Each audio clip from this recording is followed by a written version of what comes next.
বাদল অধিবেশনের শেষ দিনে লোকসভায় এলেন মোদী সহ গাওয়া হলো বন্দে মাতরম। সংসদ চত্বরে এনডিএ ইন্ডিয়ার তরজা। লোকসভায় অধিবেশন অনির্দিষ্টকালের জন্য স্থগিত করে দিলেন স্পিকার ওম বিড়লা। নতুন ইতিহাস করে এই প্রথমবার বন্দে মাতরম দিয়ে লোকসভার অধিবেশন শুরু হলেও মোদী সরকারের জন্য সুখের হলো না শেষ দিনও।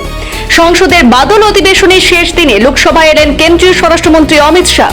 দিল্লির ছাত্র বিক্ষোভে পড়ুয়াদের উপর পুলিশকে ছড়া গুলি লাঠি চালানোর নির্দেশ দিয়েছিল কে, এইসব প্রশ্ন তুলে সংসদের শাহের বিবৃতি দাবি করেছিল বিরোধীরা। এতদিন সংসদ ভবনে নিজের অফিসে থাকলেও এই প্রথম লোকসভার বাদল অধিবেশনে যোগ দেন শাহ। ছিলেন প্রধানমন্ত্রী নরেন্দ্র মোদী এবং অন্যান্য মন্ত্রীরাও। আজ বৃহস্পতিবার বন্দে মাতরম গেয়ে লোকসভার অধিবেশন শুরু হয়। এই প্রথম এই গান গেয়ে অধিবেশন শুরু হলেও বিরোধীদের তুমুল হট্টগোলের মধ্যে স্পিকার ওম বিড়লা লোকসভার অধিবেশন অনির্দিষ্টকালের জন্য স্থগিত করে দিতে বাধ্য হন। আজ সকালেও সংসদ চত্বরে মকরদ্বারের সামনে স্লোগান যুদ্ধ চলে শাসক এবং বিরোধী সাংসদদের মধ্যে। বিরোধী জোট ইন্ডিয়ার বিক্ষোভের নেতৃত্ব দেন কংগ্রেসের সর্বভারতীয় সভাপতি তথা রাজ্যসভার দলনেতা মল্লিকার্জুন খার্গে।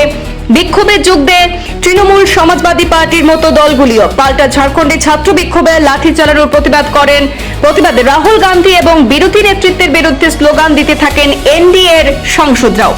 গোড়া থেকেই ছাত্র আন্দোলনে কার নির্দেশে পুলিশ লাঠি এবং প্যালেট গান চালিয়েছে তা নিয়ে স্বরাষ্ট্রমন্ত্রী অমিত শাহর বিবৃতি দাবি করে আসছেন রাহুল গান্ধী সহ বিরোধী সাংসদরা। অন্যদিকে শাহের দাবি, একটি বিবৃতি দিয়ে ওই আন্দোলনের ব্যাপ্তি বোঝানো সম্ভব নয়, সামগ্রিক আলোচনা প্রয়োজন। সংসদের শেষ দুদিনে যাতে অন্তত ছাত্র সমস্যা নিয়ে আলোচনা হতে পারে তার জন্য বুধবার লোকসভার স্পিকারকে চিঠি দিয়ে তাকে বিরোধীদের সঙ্গে কথা বলার অনুরোধ করেন শাহ।